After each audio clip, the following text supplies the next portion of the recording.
Hello, everyone, and welcome back to another episode of Bedtime Stories with Yash, where I, Yash Sharma, reads you two new stories every single evening. Now, we were reading Akbar and Birbal for quite a few days now, and I thought that we should have some change. So, I've bought Peppa's Busy Day and the story of Zog for you today. So, let's begin with Peppa's Busy Day. It's 7 o'clock. Move the big hand to the 12 and the little hand to the 7. So Peppa is asking us to move the big hand to the 12. You see 12 under the big hand. And move the little hand to the 7. So 12 is the minutes hand and 7 is the hours hand. Okay. So now we've moved the little hand to 7 and the big hand to 12. At 7 o'clock in the morning, Peppa wakes up. Time to get up, George, cries Peppa. So Peppa is waking George up. Early to bed and early to rise makes a person healthy, wealthy, and wise. Okay, that's why Peppa and George get up early in the morning. It's 8 o'clock. Move the big hand to the 12 and the little hand to the 8. Now, the little hand was at 7. We have to move it at 8. Okay. At 8 o'clock, Peppa has breakfast. Yummy, says Peppa. Can I have some more, please? So Peppa, George, Mommy Pig and Daddy Pig are all having breakfast. It's 9 o'clock. Move the big hand to the 12 and the little hand to 9. So it's 9 o'clock. Let's move the big hand to 12 and little hand to 9. So that's what 9 o'clock looks like. At 9 o'clock, Peppa and George go to the playgroup. Dinosaur, says George. So George and Peppa are at the playgroup. George draws a dinosaur and Peppa draws a flower. It's 12 o'clock. Move the big hand to the 12 and the little hand to the 12. So let's move the little hand to the 12 and the big hand to the 12. Now you see, you can only see the big hand because the small hand is hiding behind the big hand. Okay? At 12 o'clock, Madame Gazelle takes everyone for a picnic lunch. I love picnics, says Peppa. So Peppa and George and the other children at the playgroup are having a picnic. It's 2 o'clock. Move the big hand to the 12 and the little hand to 2. So that's 2 o'clock. At 2 o'clock, Mummy and Daddy Pig pick up Peppa and George in their car. Toot toot. So Mommy Pig, Daddy Pig pick up Peppa and George in their car and Daddy Pig presses the horn and the car goes toot toot. It's 3 o'clock. Move the big hand to the 12 and the little hand to the 3. At 3 o'clock, Peppa and George go to the playground. Swing time! Shout Peppa and Rebecca Rabbit. So Peppa has a friend named Rebecca Rabbit. So Peppa and Rebecca Rabbit are playing on the swing and that's 3 o'clock. It's 6 o'clock. Move the big hand to the 12 and the little hand to the 6. At 6 o'clock, it's time for dinner. Pancakes! Cheers Peppa. They're my favorite. So Peppa and George are having pancakes for dinner at 6 o'clock. It's 7 o'clock. Move the big hand to the 12 and the little hand to 7. At 7 o'clock, Peppa and George get ready for bed. Time to scrub and brush, says Peppa.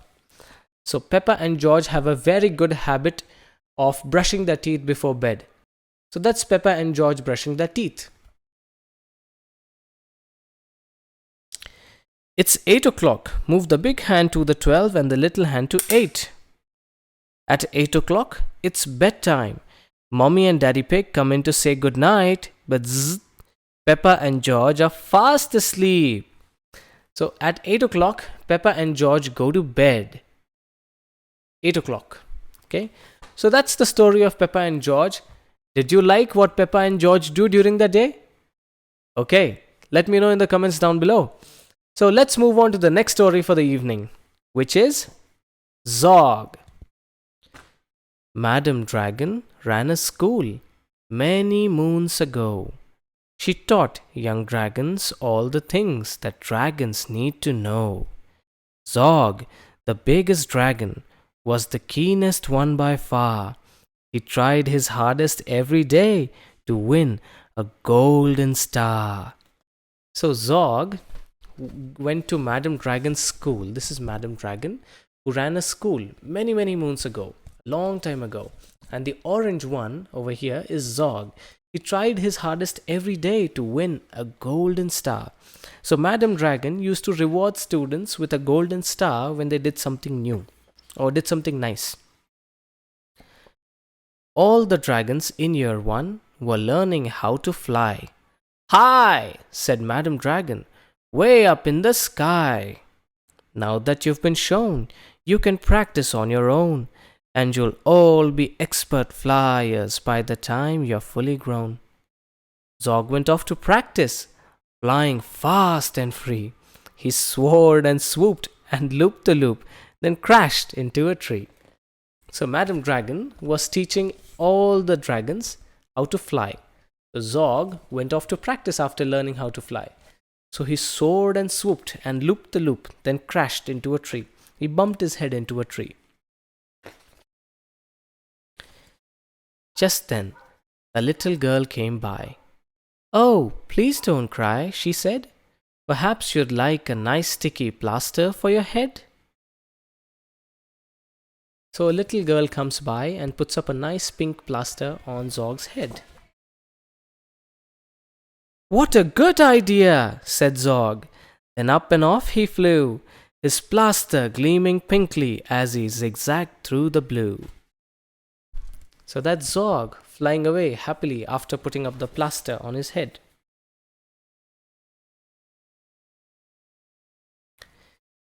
A year went by, and in year 2, the dragons learned to roar.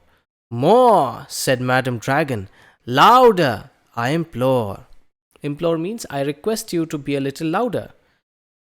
Now that you've been shown, you can practice on your own, and you'll all be champion roarers by the time you're fully grown.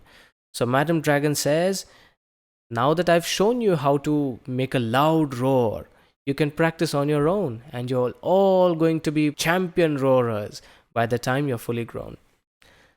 Zog went off to practice. He roared with fearsome force. He kept it up for hours on end, but then his throat grew hoarse. So it's like when you shout for a long, long period of time, you get pain in your throat. So that's what happened to Zog. So Zog practiced. He kept it up for hours on end, but then his throat grew hoarse. Just then, the girl came by again. She said, what rotten luck! Perhaps you'd like a nice soothing peppermint to suck? What a good idea, said Zog. Then up and off he flew, and breathing fumes of peppermint, he zigzagged through the blue. So the girl offered some peppermint to Zog, and after eating peppermint, Zog flew away happily.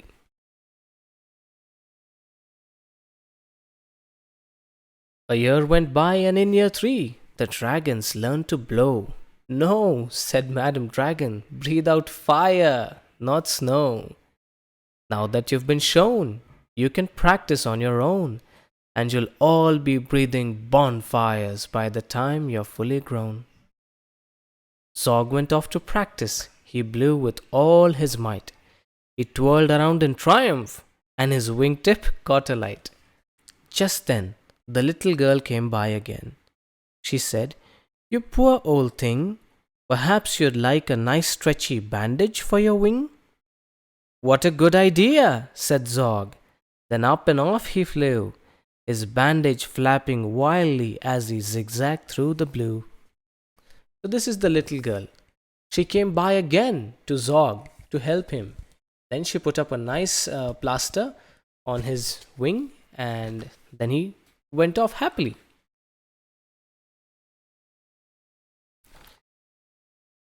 All the year 4 dragons were learning. Can you guess? Yes, said Madam Dragon, how to capture a princess. Okay, so all the dragons in year 4 were learning how to capture a princess. Now that you've been shown, you can practice on your own. You'll need to capture hundreds by the time you're fully grown. So all the students are trying to capture a dummy princess over here. But once they are grown, fully grown, they will capture hundreds of princesses. That's what Madam Dragon says. Zog went off to practice. He tried and tried and tried, but he simply could not manage. I am no good at this, he cried. I'll never win a golden star. Just then he saw the girl. Perhaps, she said, you'd like to capture me? I am Princess Pearl. What a good idea, said Zog. Then up and off they flew, the princess gripping tightly as they zigzagged through the blue. So Zog, since he could not capture a princess during his practice, he was very, very sad. He really wanted to win that golden star. But just then, the little girl came by again to rescue. Then he saw the little girl, and the little girl told him that I am Princess Pearl. And if you want, you can capture me and take me to your Madam Dragon. Ah, said Madam Dragon, our first princess so far. Congratulations, Zog, my dear. You've won a golden star. So Zog showed Madam Dragon and his friends that he had caught a princess. And Madam Dragon then finally gave him a golden star. Zog was proud and happy, and Pearl felt good as well. She took the dragon's temperatures and nursed them when they fell. So Zog was very proud and he was happy that finally he has won a golden star. And Princess Pearl was also having a good time with the dragons. She used to take the dragons' temperatures, she used to nurse them when they fell down, and she used to take care of every sick animal, every sick dragon that was there. A year went by, and in year 5, the dragons learned to fight. Right, said Madam Dragon, here comes a real live knight. Up spoke the knight. My name, he said, is Gadabout the Great. I've come to rescue Princess Pearl. I hope I'm not too late. So Zog was going to face this person. His name was Gadabout the Great. He was a knight who had come to rescue Princess Pearl. Now let's see how the fight goes ahead. Zog breathed fire and beat his wings. You can't! She's mine! He roared. Oh no, she's not! Yelled Gadabout, and waved his trusty sword. So that was Zog and Gadabout who were fighting for Princess Pearl. Gadabout had a trusty sword. The other dragons crowded round and watched them all agog. Who was going to win the fight? Sir Gadabout or Zog? Who was going to win the fight? Sir Gadabout or Zog? All the dragons watched them all agog. That means watch them with full 100% attention. Then Princess Pearl stepped forward crying, Stop, you silly chumps! The world's already far too full of cuts and burns and bumps. Don't rescue me! I won't go back to being a princess and prancing round the palace in a silly frilly dress. I want to be a doctor and travel here and there, listening to people's chests and giving them my care. So then Princess Pearl came forward to stop the fight. She said, Don't rescue me, I don't need to be rescued. I'm happy over here. I don't want to go back to the silly palace and wear a silly frilly dress. She doesn't want to wear that frilly dress. She doesn't want to be a princess anymore. She wants to be a doctor. Me too!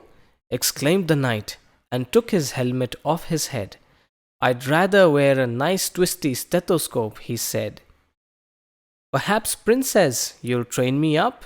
And Pearl replied, Of course, but I don't see how the two of us could fit upon your horse.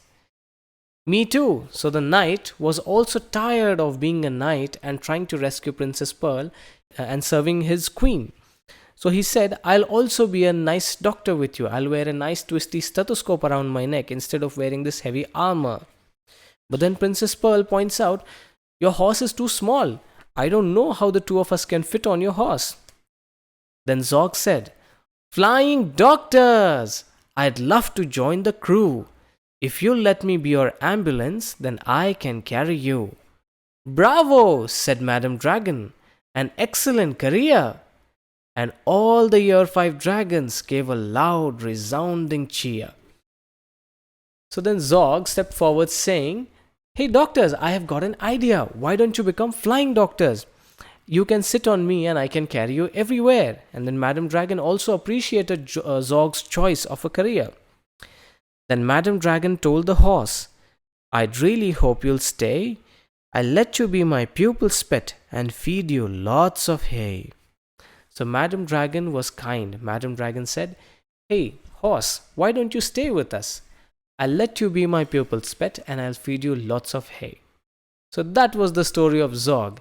I hope you liked it. Let me know how the story was in the comments down below. And I'll see you in the next episode of Bedtime Stories with Yash. Alright, see you. Bye bye.